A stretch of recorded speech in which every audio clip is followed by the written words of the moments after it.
Hi everyone, it's week 80 in our series. We're continuing our discussion of Cham Kiu form and the connections and concepts that connect with Sin Im Tao and how the two forms interact with each other to form our basic fighting concepts.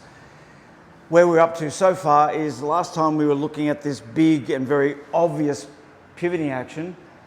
After we do that, and in between we have the actions that we spoke about a little while ago with the palm strikes going across the body, the next thing that happens is we do the pivot that is much more typical of when we're using our Wing Chun, and that is a pivot that takes us from a smaller arc or smaller angle so that we can get to the outside of the opponent. This idea is referred to in the form as the Yi Bong. Yi means shifting and moving, transporting, if you like. It's part of the word for immigration in Chinese, the Yi part, a shifting population. Within fighting, what we're using it for is to shift ourselves from one side of the pressure to a safer side of the pressure.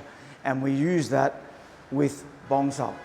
So if Gantak comes in and makes contact with my arms, in the form, it's a very big action. We're at the side, moving all the way around. So it looks like first I'm facing the wall and then I'm facing my target. That's to emphasize the movement and make sure you understand what you're supposed to be doing. Whereas, of course, in application, I'm more likely to be in this kind of position. There's too much force here, it's beating my Tan Sau side. So with a little bit of a movement of the elbow and the hips, I can get to the outside. In the form, it's greatly exaggerated, as if I'm here and I'm turning him all the way to there. Of course, that's not going to happen.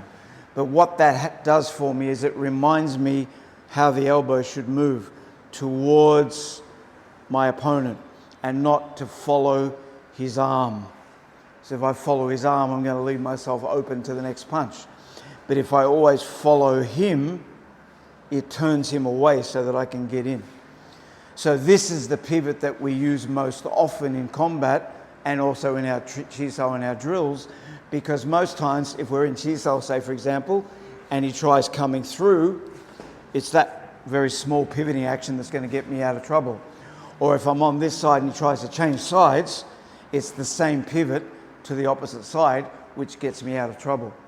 So this action, this pivoting action, Juen Ma, is the one that we use most of all when it's applicable. Pivoting is not, as I've described way early in the series, is not something we're using in someone crashing at you from 20 feet away. It's when you're at close range proximity and you don't want to give up your position. So if you can pivot instead, that's a better option. One more thing about the topic, and that is that whenever I pivot and use that bong, I've got to keep the hand here back initially. I don't want to bring both hands forward because he can take that off me immediately. So it's very important in the form. What we do is we place the palm near the elbow to remind us to bring the palm with us into the center, and at the same time we send the Bong Sau forward, keeping the two hands separated. So the first job is to get rid of the threat. The second job will be either the hitting or the controlling. Mostly if I'm doing this correctly, I'm close enough to hit straight away. So the bong would be not needed anymore. But if my Bong Sau is done too far away and I can't reach, then the Laap Sau would be effective. We'll leave it there. I think I've said enough about the idea, and we'll come back next week with some more about this form. Bye.